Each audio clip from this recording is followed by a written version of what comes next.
नेपालमा जलवायु परिवर्तनले भएको हानि नोक्सानीको क्षतिपूर्ति धनी राष्ट्रहरूले दिनुपर्ने जलवायु विज्ञको भनाई। विश्व जलवायु कोषको रकम कार्यान्वयनमा लैजान पहल गर्न आग्रह। भक्तपुरमा लगाइएको चाइनिज धानमा बारा नलाग्दा कृषकहरू मर्कामा। बिचौलिया र व्यापारीको मिलेमतोमा बिउमा मिसावट भएको किसानहरूको आरोप। छानबिन गर्न सरकारसँग माग। र सवारी चालक लाइसेन्सको अनलाइन आवेदन खुलेको 4 दिनमै बन्द। 1 सेकेन्डमै करिब 10 लाखले आवेदन दिन खोज्दा प्रणालीमा समस्या आएको उल्लेख।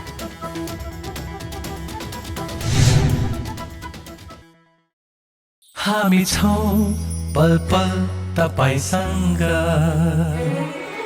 हिमाल पहाड तराईसँग, साथ छ हाम्रो बढ्ने कदमलाई। सलाम छ ती पोरखे हातहरूलाई, जिन्दगी सजाइदिन्छौँ हामी, हर सासको साथी बन्छौँ हामी। सुरक्षा अनि समृद्धि प्राण छ हाम्रो। आफू पनि बचाऊ, अरूलाई पनि बचाऊ। आजै नेपाल लाइफमा जीवन बिमा गरौँ। हामी हौ नेपाल लाइफ। नेपाल लाइफ, किनकि जीवन अमूल्य छ।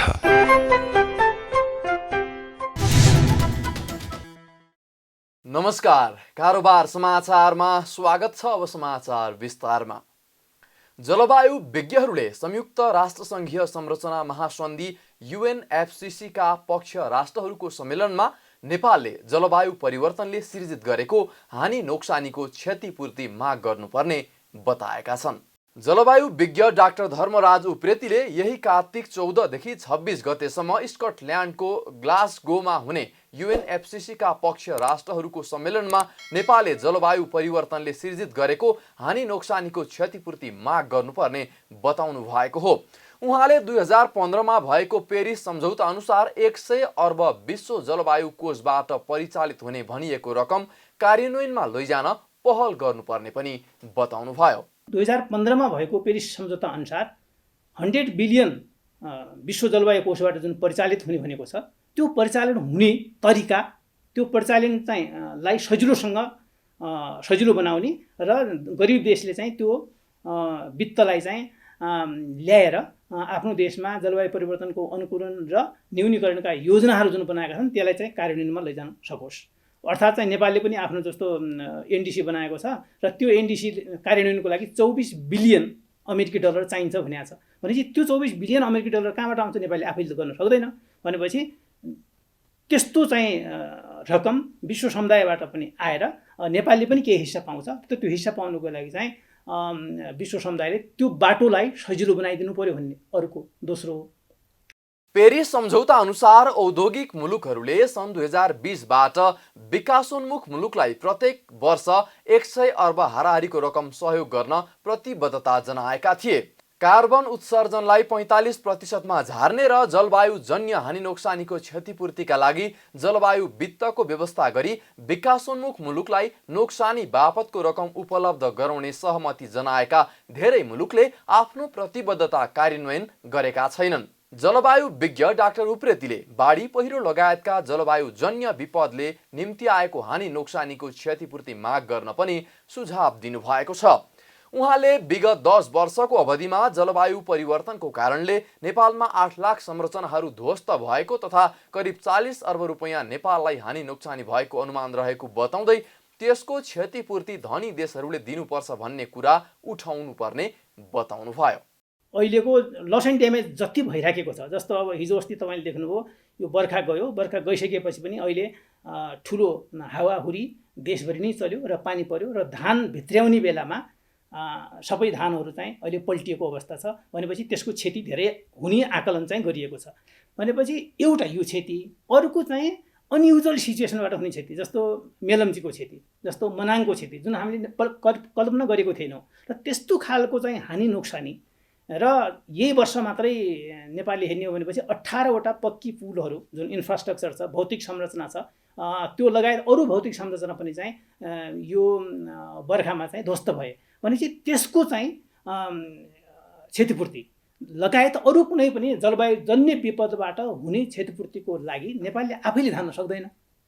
किन सक्दैन भनेपछि 2010 देखि 2020सम्मको आँकडालाई हामीले केलाएर हेर्ने हो भने 40 अरब रुपैयाँ नेपालले हानि नोक्सानी गरेको छ यही जलवायुजन्य विपदबाट। भनेपछि 8 लाखवटा संरचनाहरू ध्वस्त भएका छन् यही 10 वर्षमा। भनेपछि यो 10 वर्ष भनेको एकदमै नेपालको लागि पीडदायक भएको छ 2010 देखि 2020सम्मको अवस्थामा, र यो बढ्नेवाला छ।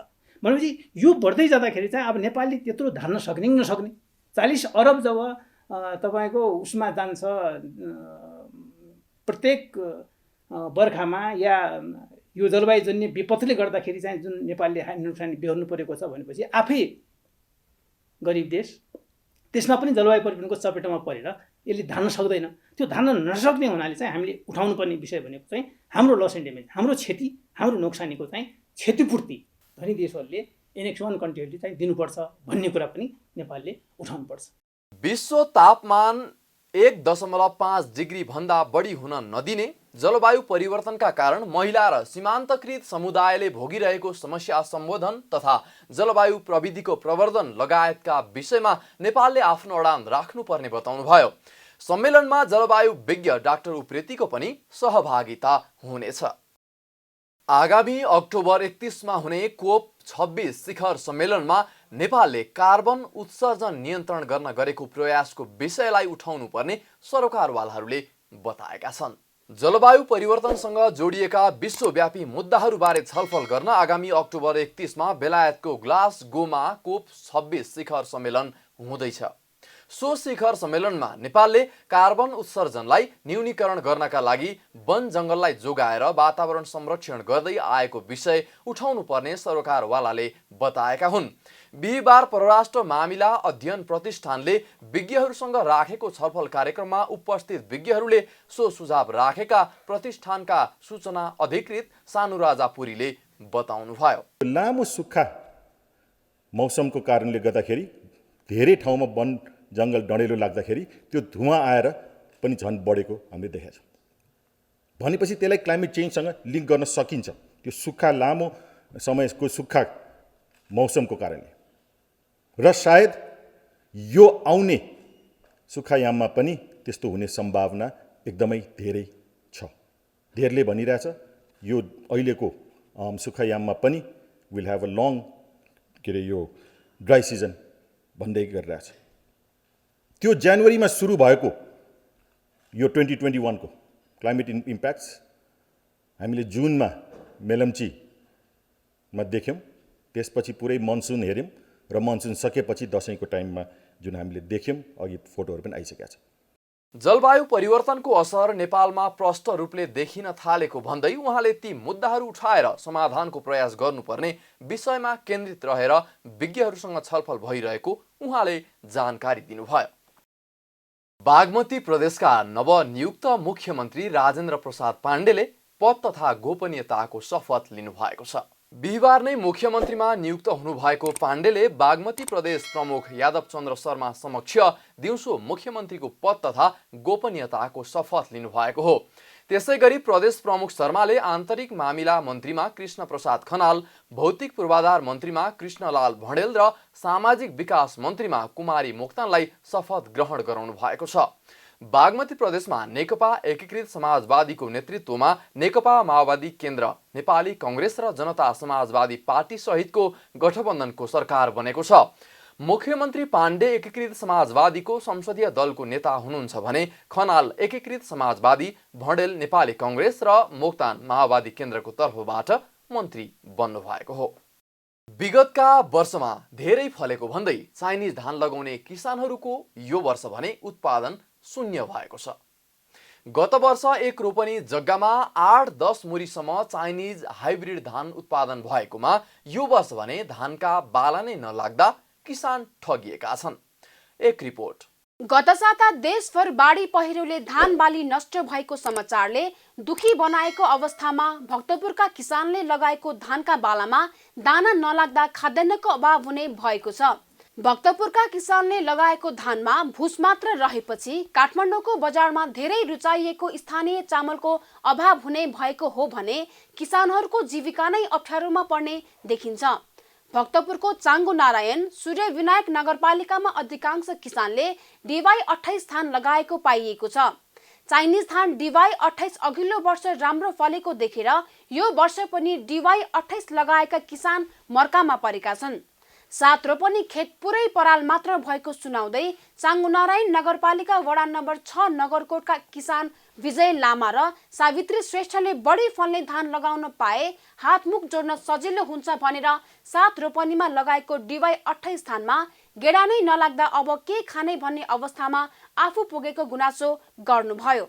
वर्ष भइसक्यो, खै यसपालि के भयो यस्तै भयो। अब 1 रोपनी जग्गामा कति 8-9 मुरी धान फल्थ्यो, अनि त्यही भएर अनि अहिले त खै के भयो न तारमाल नमिल्यो भनौँ भने अब सबैजनाको यस्तै छ, हाम्रो मात्रै होइन। यसले म पनि एउटा अब किसानको हैसियतले अब एउटा मेरो चाहिँ 4 रोपनी बराबर मैले धान लगाएको थिएँ। यो DY 28 भनेर चाहिँ भन्दो रहेछ, चाइनिज रहेछ यो धान। हजुर मैले यो चाहिँ अब कन्टिन्यू लगाउन थालेको चाहिँ 3 वर्ष जति भयो। 3 वर्ष लगाउँदाखेरि एकदम फल राम्रो धेरै फल्ने भएको कारणले गर्दाखेरि त्यसैमा रमाउने भइयो हामी। अधिकांश नगरकोटको किसान त्यस बिउमै रमाउने भएर यसपालि चाहिँ यो बिउले हामीलाई चाहिँ अब सोच्दै नसोचेको घटना घटाइदिएको छ। अब यो बिउ ल्याउने क्रममा हामीले चाहिँ यो भक्तपुरबाट र साँकुबाट चाहिँ अब ल्याउने गरिन्छ नगरकोटको किसानले। बिउ ल्याउने क्रममा हाम्रो बिउ हामीले चाहिँ अब किसानलाई अब कुन क्वालिटीको राम्रो कुन क्वालिटीको नराम्रो भन्ने कुराहरू चाहिँ हामीलाई त्यति थाहा हुन्न। त्यसैले हामीले चाहिँ एग्रो भेटमा गएर चाहिँ अब राम्रो बिउ यसपालि चल्ने बिउ दिनुहोस् न भन्ने हिसाबले चाहिँ हामीले माग गर्दाखेरि उहाँले दिनुभएको बिउ ल्याएर रोप्दाखेरि अहिले जति चाहिँ अब यो धान टिपेर चाहिँ रमाउनु पर्ने बेलामा चाहिँ आँसु खसालेर बस्नुपर्ने कन्डिसन आइराखेको छ किसानहरूको। त्यसैले गर्दा हाम्रो अब सम्बन्धित निकायलाई चाहिँ हामी के भन्न चाहन्छौँ भन्दा हाम्रो 1 वर्षलाई खाना पुग्ने मान्छे अथवा चाहिँ अब त्यहाँबाट चाहिँ अब बालबच्चा राखिने किसानहरूलाई साह्रै मार्कामा परेको छ। यो बेला चाहिँ अब हाम्रो यो जति चाहिँ क्षतिपूर्ति भएको छ यो चाहिँ सम्बन्धित निकायले ध्यान दिएर हामीलाई केही राहत उपलब्ध गराइदिनु भएमा हामी एकदम आभारी हुने थियौँ भनेर चाहिँ हामी सम्बन्धित निकायलाई चाहिँ अब जानकारी गराउन चाहन्छौँ। चाइनिज धानको बिउमा स्थानीय रूपमा उत्पादन भएको अघिल्लो वर्षको DY 28 धान मिसाएर व्यापारीहरूले बिक्री गरेको हुन सक्ने कृषक समूह महासंघ भक्तपुर जिल्ला अध्यक्ष टेक बहादुर लाखेले बताउनुभयो। यसपालि DY 28 ले पनि यहाँ त धानै डुटै नभएको भयो, तर भक्तपुरमा हाम्रो भक्तपुरको चाउना नगरपालिकामा पनि धेरै ठाउँमा धान बिग्रेको छ 28। त्यही भएर अब यसले चाहिँ अब एउटा होला बिउको कारण, यो यहाँको नगरकोटको हेर्दाखेरि त पुरै बिउको कारण हो। यो एग्रोभेटले मलाई यो बिउ हेर्दाखेरि जस्तो लाग्छ कि 1 किलो राम्रो बिउमा 10 किलो यहीँ भक्तपुरमा प्रारम्भको बिउ मिसाएर प्याकिङ गरेको जस्तो मैले देखेँ। किन ठाउँमा 1-2 गाँस चाहिँ राम्रोसँग फलेको छ, त्यो एउटा 10 किलोमा 1 किलो राख्दाखेरि त्यो परेको धान जस्तो देखिन्छ यता हेर्दाखेरि। त्यही भएर हामीले शङ्का चाहिँ त्यही छौँ। यता नगरकोट क्षेत्रका 70% किसानले यही धान लगाएकोमा कसैको पनि रोपनीमा 1 मुरी भन्दा बढी धान नफलेको किसानहरूले नै बताएका छन्। धानको बिउ किलोको 850 भन्दा बढी पर्ने भएकोले बिचौलियाले व्यापारीको मिले मतोमा धानको बिउमा मिसावट गरेको किसानहरूको आरोप छ। किसानहरूले धान नफलेको विषयमा राज्य स्तरबाट नै अध्ययन गर्नुपर्ने माग समेत राखेका छन्। केही वर्ष अगाडि पुरै भक्तपुरमा लगाएको DY 69 धानमा पनि यसरी नै भुस मात्र लागेको थियो। प्रमुख प्रतिपक्षी दल नेकपा एमाले आज बिहिबार पनि प्रतिनिधि सभाको बैठकमा अवरोध गरेको छ। बिहिबार बसेको प्रतिनिधि सभाको बैठकमा प्रमुख प्रतिपक्षी दल नेकपा एमाले विरोधलाई निरन्तरता दिएको हो। बैठकमा एमालेको अवरोधका बीच प्रधानमन्त्री शेरबहादुर देउबाको तर्फबाट कानुन न्याय तथा संसदीय मामिला मन्त्री दिलेन्द्र प्रसाद बडुले नेपालको संविधानको धारा 294 बमोजिम राष्ट्रिय दलित आयोगको वार्षिक प्रतिवेदन आर्थिक वर्ष 2077-78 पेश गर्नुभयो। त्यस्तै प्रतिनिधि सभा नियमावली 2075 को नियम 210 को उपनियम 4 बमोजिम विविध कारणले लगातार 10 वा सो भन्दा बढी बैठकमा उपस्थित हुन नसकेका 3 सांसद झलनाथ खनाल, कर्मा घले र प्रदीप गिरीको अनुपस्थितिको सूचनालाई सभाले स्वीकृति जनाएको छ। प्रतिनिधि सभाको अर्को बैठक 2078 कार्तिक 29 गते सोमबार दिउँसो 1 बजे बस्नेछ। भाटभटेनी सुपरमार्केटमा पनि क्युआर कोड मार्फत भुक्तानी गर्न सकिने भएको छ। नेपालकै सबैभन्दा ठूलो सुपरमार्केट भाटभटेनीले बिहीबारबाट क्युआर कोड मार्फत भुक्तानी गर्न सकिने सेवा सुरु गरेको छ। प्रभु बैंकको सहकार्यमा सुरु भएको सेवाको शुभारम्भ नेपाल राष्ट्र बैंकका गभर्नर महाप्रसाद अधिकारीले गर्नुभयो। भाटभटेनीले 1500 स्थानीय र अन्तर्राष्ट्रिय आपूर्तिकर्ताहरूबाट 1,50,000 उत्पादनहरू बिक्री वितरण गर्दै आएको छ। भाटभटेनी सुपरमार्केट काठमाडौँ उपत्यका लगायत देशका सबै प्रमुख सहरहरूमा फैलिएको छ। सेवाको शुभारम्भ गर्दै राष्ट्र बैंकका गभर्नर अधिकारीले डिजिटल वित्तीय प्रणालीलाई व्यवस्था गरेर अघि बढ्न नसकिने स्पष्ट पार्नुभयो। उहाँले विद्युतीय माध्यमको फाइदा धेरै भएकोले डिजिटल प्रविधिलाई समयसँगै अघि बढाउनु पर्ने बताउँदै यसबाट समयको बचतसँगै पैसा लेनदेन सम्बन्धी अनेकन झन्झटबाट मुक्त हुने बताउनुभयो। विद्युतीय माध्यमको फाइदा धेरै छ, क्युआरको फाइदा अझै धेरै छ, समयको बचत छ। हामी अहिले उति काउन्टरकै कुरो गरौँ, धेरै टाढा नजाउँ। काउन्टरमा बस्ने व्यक्तिले हामीले पैसा दिइराख्दा उहाँले पैसा गर्नुपर्छ, पैसा कस्तो छ, च्यातिएको छ, धुत्रो छ कि वा कहिलेकाहीँ यो के अरे डिफेक्टिभ पनि पर्न सक्छ, काउन्टर पनि पर्न सक्छ, त्यो छ कि दुनियाँ कुरो केलाएर हेर्नुपर्छ। त्यसपछि त्यसलाई पाकेटमा मिलाउनुपर्छ, राख्नुपर्छ, अनि लगेर आफ्नो भल्टमा राख्नु पर्यो। भल्टबाट अर्को दिन अथवा त्यस दिन बेलुका ब्याङ्कमा लगेर जम्मा गर्नु पर्यो। ब्याङ्कका काउन्टरवालाले पनि गर्न थाल्छन्, उहाँ आफू बसेर हेर्नु पर्यो। एउटा ट्रान्जेक्सन सेटल हुन अथवा त्यही काउन्टरमै पनि अर्को व्यक्तिले क्युमा बसिराख्नुपर्छ, त उहाँले गनुन्जेल। यहाँले देख्नुभयो, अब हामीले अघि त्यहीँ क्युआरबाट किन्यौँ, केही झन्झटै छैन। उहाँले स्क्रिन यसो घुमाइदिनु भयो, मैले परैबाट टचलेस हिसाबले त्यो पैसा छुनु पनि परेन, पैसा लिनु दिनु पनि परेन, हैन, सिधै ब्याङ्कको अकाउन्टमा हिट भयो। राष्ट्र बैंकका गभर्नर अधिकारीले क्युआर कोड मार्फत हुने भुक्तानीलाई आर्टिफिसियल इन्टेलिजेन्सको प्रयोगबाट बैंक तथा वित्तीय संस्थाहरूले ग्राहकको वर्गीकरण गरिरहेको हुने पनि बताउनुभयो। यसबाट बैंक तथा वित्तीय संस्थाहरूले ग्राहकहरूको हैसियत हेरेर आगामी दिनमा बिना धितो ऋण दिन सक्ने बताउनुभयो। हामीले आर्टिफिसियल इन्टेलिजेन्सको सुनिरहेछौँ।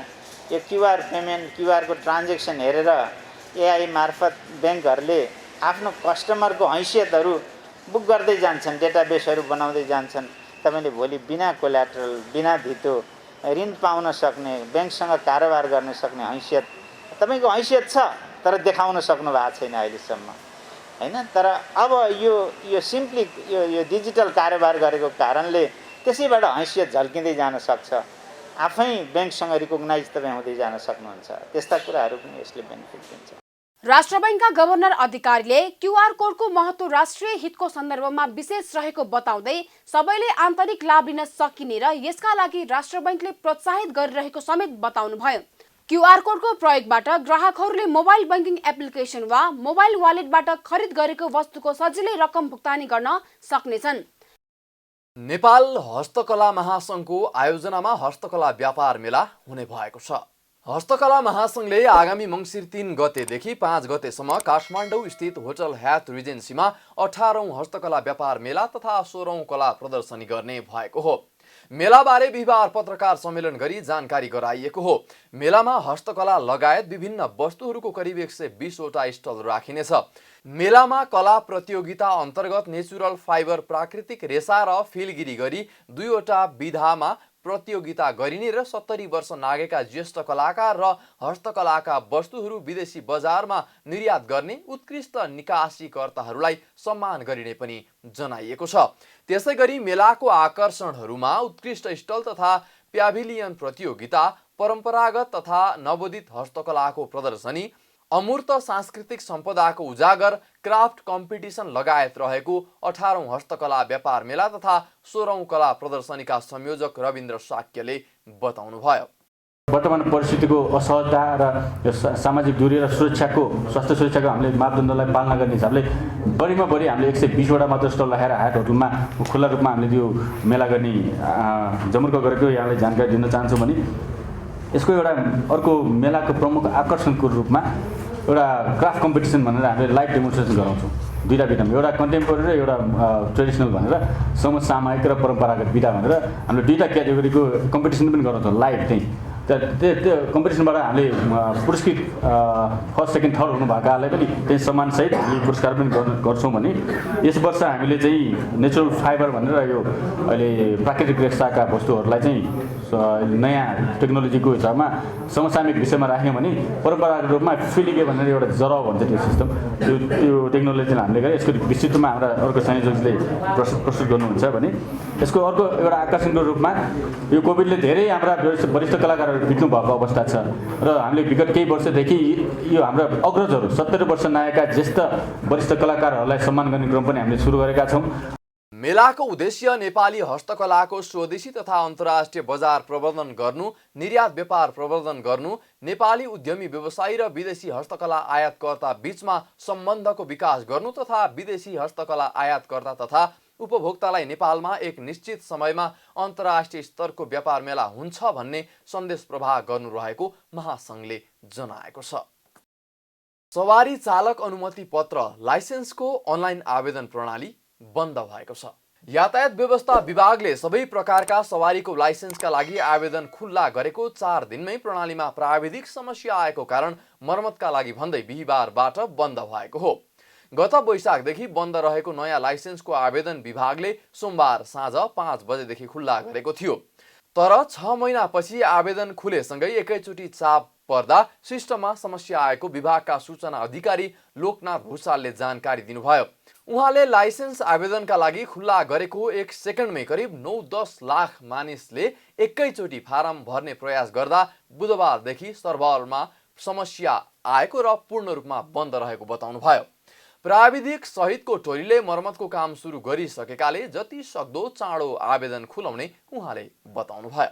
वैशाखपछि अहिले हामीले अस्ति चाहिँ नि यो कार्तिक 8 गतेदेखि हामीले अनलाइन आवेदन खोलेका छौँ र यो 8-9 गते त यो राम्ररी नै चल्यो तर अत्याधिक चाहिँ नि धेरैजनाको एकैचोटि चाहिँ भएको हुनाले अलिकति हाम्रो सर्भरमा समस्या आयो। यो 9-10 लाख मान्छेहरूले एकैचोटि 1 सेकेन्डमा 9 लाख जति मान्छेहरूले एकैचोटि एक्सेस गरेको हुनाले त्यसमा चाहिँ अलिकति समस्या आयो र त्यो समस्याले गर्दाखेरि सर्भरमा अलिकति समस्या आयो। त्यो समस्यालाई समाधान गर्नको लागि अब हिजो र आज चाहिँ खासमा चाहिँ हाम्रो त्यो 8 क्याटेगोरी र सर्भरै चाहिँ चलेको अवस्था छैन अहिलेसम्म। तर हाम्रो प्राविधिक साथीहरूले यसलाई चाहिँ जतिसक्दो छिटो यसलाई मर्मत सम्भार गरेर यसको चाहिँ डेन्टिङ पेन्टिङ के हो त्यो सबै गरेर यसलाई फेरि चाहिँ सुचारू गर्नलाई प्रयास गरिरहनु भएको छ र हामीले आशा गरौँ यो चाहिँ जुन आम चाहिँ सेवाग्राही हुनुहुन्छ उहाँहरूको शुभेच्छाले र हाम्रो चाहिँ मेहनतले यो चाहिँ सकेसम्म यथाशीघ्र सुचारू हुनेछ र सेवाग्राहीहरूले विगतदेखि चाहिँ नि यो विगत वैशाख 16 गतेदेखि यो बन्द भएर यो अनलाइन आवेदन गर्न नपाउनुभएका सेवाग्राहीहरू सबैले आवेदन गर्न पाउनुहुनेछ। सवारी चालक अनुमति पत्र लाइसेन्सका लागि आवेदन दिएर बसेका अझै 3.5 लाख बढी लाइनमा छन्। यो संख्या काठमाडौँ उपत्यकामा रहेका कार्यालयमा सबैभन्दा बढी छ। उपत्यकामा 4 र उपत्यका बाहिर 21 वटा यातायात व्यवस्था कार्यालय छन्। विभागका सूचना अधिकारी भूषालले यसअघि नै आवेदन दिएर बसेकाहरूको पालो पहिले आउने बताउनुभयो। उहाँले हालै आवेदन दिएकाहरूको पालो भने उपत्यकामा भए 1 महिनामा र उपत्यका बाहिर भए 4 महिनामा आउने बताउनुभयो। अब यो मोटामोटी चाहिँ हाम्रो काठमाडौँ बाहिरको कार्यालयहरूमा 21 वटा कार्यालय छ। हाम्रो 21 वटा मध्ये काठमाडौँ बाहिरको कार्यालयहरूमा अहिले चाहिँ अब 1 महिनाभित्रै पालो आउँछ। यो काठमाडौँ भित्रको जुन 4 वटा कार्यालय छ सवारी चालक अनुमति पत्र प्रदान गर्ने त्यो कार्यालयहरूमा अलिकति अब 4 महिना जति पछि आउने जस्तो देखिन्छ मोटामोटी। जस्तो अब पुरानोको हकमा के छ सर? पुरानोको सकेपछि अहिले भर्नेको पालो आउँछ। पुरानोको अवस्था के छ अहिले? पुरानो त्यही काठमाडौँमा अब 3.5 लाख जति मान्छेहरू अझै छन् यो 4 वटा कार्यालयमा उनीहरू त्यो 4.5 लाख पछि अहिले भर्नेको पालो आउँछ। विभागले हाल नयाँ मापदण्ड अनुसार लाइसेन्सको परीक्षा लिन सुरु गरेको छ। नयाँ मापदण्ड अनुसार लिखितमा 60% र प्रयोगात्मक ट्रायल परीक्षाका विभिन्न चरणमा 70 अङ्क ल्याएमा पास भइनेछ। सुन्दर ट्रेडर्स प्रालीले 5 मोडलमा नयाँ इलेक्ट्रिक स्कुटर सार्वजनिक गरेको छ। बिहिबार काठमाडौँमा एक कार्यक्रम आयोजना गर्दै सुन्दर ट्रेडर्सले 5 मोडलमा नयाँ इलेक्ट्रिक स्कुटर सार्वजनिक गरेको हो। स्कुटर सार्वजनिक गरेपछि सुन्दर ट्रेडर्स प्रालीका अध्यक्ष भेष बहादुर थापाले यो स्कुटरको चार्ज ब्याट्रीको बारेमा जीपीएसबाट हेर्न सकिने बताउनुभयो। उहाँले आगामी केही दिनमा नै प्रालीले पहाडी क्षेत्रमा सञ्चालन गर्न सकिने विद्युतीय मोटरसाइकल र कार आयात गर्ने बताउनुभयो। यो स्कुटरको वारेन्टी 5 वर्षको हुने र यसका पार्ट पूर्जाहरू पनि सस्तो रहेको उहाँले बताउनुभयो।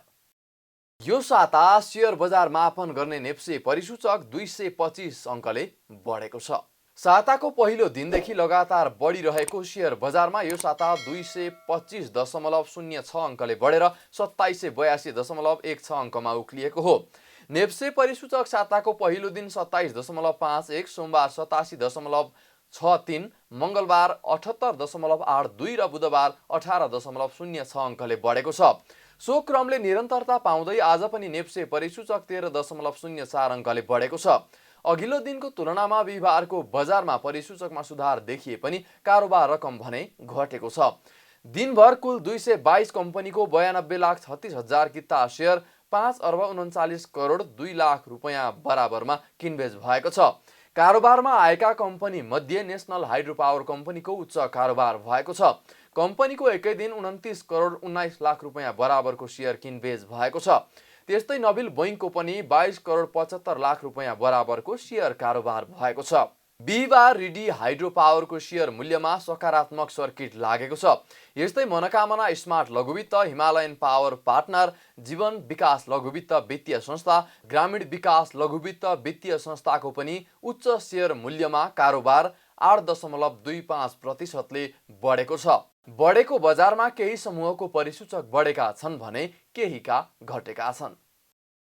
नेकपा एकीकृत समाजवादीका अध्यक्ष माधव कुमार नेपालले प्रधान न्यायाधीश चोलेन्द्र शमशेर जबरालाई महाअभियोग लगाउने सम्बन्धमा गठबन्धन दलमा कुनै छलफल नभएको स्पष्ट पार्नु भएको छ। बिहिबार पार्टीको कामको सिलसिलामा धनगढीमा पुग्नुभएका अध्यक्ष नेपालले समाजवादी प्रेस संगठनले आयोजना गरेको पत्रकार सम्मेलनमा सञ्चारकर्मीहरूको जिज्ञासाको जवाफ दिँदै प्रधान न्यायाधीशलाई महाअभियोग लगाउने सम्बन्धमा गठबन्धनका दलहरू बीच कुनै छलफल नभएको बताउनु भएको हो।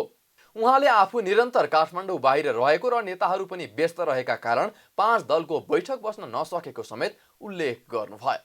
हामीले त छलफलै गरेका छैनौँ त्यस बारेमा। हामीले महाभियोगमा त हाम्रो विषय त कुनै उहाँहरूको बारेमा केही प्रवेशै गरेको छैन, छलफलै भएको छैन, कुनै भएको छैन। अहिले म त फेरि बाहिरको बाहिर नै छु। अहिले हाम्रो 5 दलको बैठकै बस्न सकेको छैन। यो बाहिरको खबर पनि धेरै पाइरहेको छैन। हिजो राति पनि म फर्केँ, थाकेपछि सुतेँ, के भयो हिजो दिनभरिको त्यो पनि थाहा छैन मलाई, अस्ति पनि थाहा छैन। मान्छे के बुझ्दा चाहिँ प्रमुख नेतालाई त संसारभरिको ज्ञान हुँदो रहेछ, आफै थाहा भइहाल्दो रहेछ। अब कसले नसुनासम्म थाहा हुँदैन, नपढेसम्म थाहा हुँदैन, नहेरेसम्म थाहा हुँदैन। अध्यक्ष नेपालले एमाले अध्यक्ष केपी शर्मा ओलीले न्यायपालिकामाथि अनावश्यक लान्छना लगाउने काम गर्दै आउनु भएको आरोप पनि लगाउनु भयो। ओलीले रिस साध्नका लागि सबै न्यायाधीशहरूलाई हटाउनुपर्छ भन्ने कुरा उठाएको उहाँको आरोप छ। केपी ओलीजीले सारा थोक बिगार्नु भएको र उहाँले न्यायपालिकामाथि अनावश्यक रूपमा लान्छना लगाउने काम गर्दै आउनुभयो। न्यायपालिकालाई स्वतन्त्र ढङ्गले भूमिका निर्वाह गर्न दिनुपर्ने कुरामा अनि उहाँले रिस आफ्नो साधनाका लागि केही समयलाई निकाल्नुपर्छ भन्दै उहाँले जुन ढङ्गले भूमिका खेलिनु भएको छ, उहाँको अत्यन्तै अनुचित हस्तक्षेपकारी र देशको सबै सिस्टमलाई भत्काउने यो प्रवृत्तिकै उपज हो।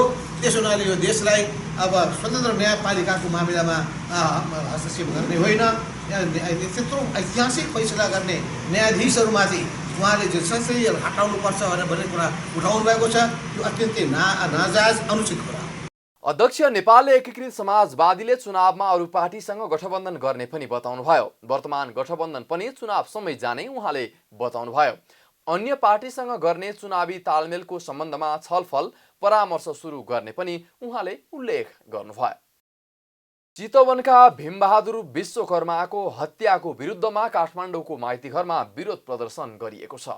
जसपा नेपाल शिल्पी विशेष प्रदेश राष्ट्रिय समिति र जनता समाजवादी दलित मुक्ति संगठनको संयुक्त आयोजनामा भीमबहादुर विश्वकर्माको न्यायको लागि माइतीघरमा बिहिबार खबरदारी र्याली गरिएको हो। र्यालीमा जसपा अध्यक्ष डाक्टर बाबुराम भट्टराई लगायतका जसपाका नेता कार्यकर्ताहरूको उपस्थिति रहेको थियो। चितवनमा असोज 28 गते मन्दिरमा पूजा गर्न जाँदा 58 वर्षीय विश्वकर्मालाई स्थानीयले कुटपिट गर्दा मृत्यु भएको थियो। अहिले भीमबहादुर विश्वकर्मालाई चाहिँ जुन किसिमले हत्या गरिएको छ त्यो भनेको चाहिँ हिन्दू आतंककारीहरूले चाहिँ गरेको यो हत्या हो। आतंकवाद कुनै किसिमले पनि चाहिँ यो सह्य हुँदैन। यो आतंकवाद कुनै किसिमले पनि स्वीकार्य हुन चाहे जुनसुकै खालको आतंकवाद होस्, तर नेपालमा भनेको चाहिँ हिन्दू आतंकवाद अति नै चाहिँ क्रियाशील छ, अति नै सक्रिय छ र यो आतंकवाद चाहिँ भइरहँदासम्म चाहिँ यो देश कहिले पनि सम्पन्न हुँदैन र कहिले पनि समृद्ध हुँदैन र राज्यले चाहिँ यस्ता आतंककारीहरूलाई चाहिँ अहिले पनि चाहिँ संरक्षण गरिरहेको अवस्था छ। खबरदारी सभामा बोल्दै जसपाका नेता तथा अभियन्ताहरूले संविधानमा लेखिएको अधिकारका कुरा सुनिश्चित हुनुपर्ने र दलित समुदायले न्याय पाउनुपर्ने बताए। भीमबहादुर विश्वकर्मालाई संस्कृति सहित घोषणा गर्न माग पनि गरिएको छ। कारोबार समाचारमा अब सुन चाँदी र विदेशी विनिमय दर सम्बन्धी जानकारी।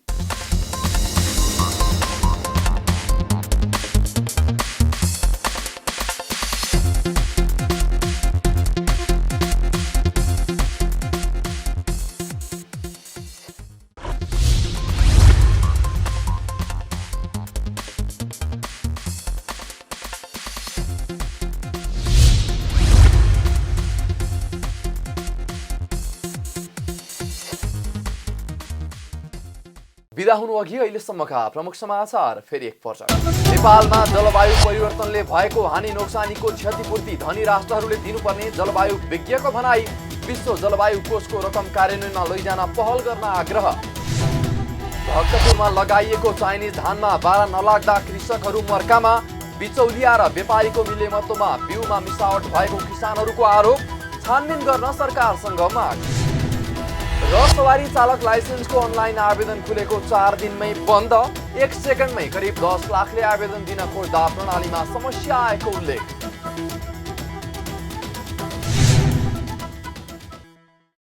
कारोबार समाचार सकियो। हामीलाई बिदा दिनुहोस्।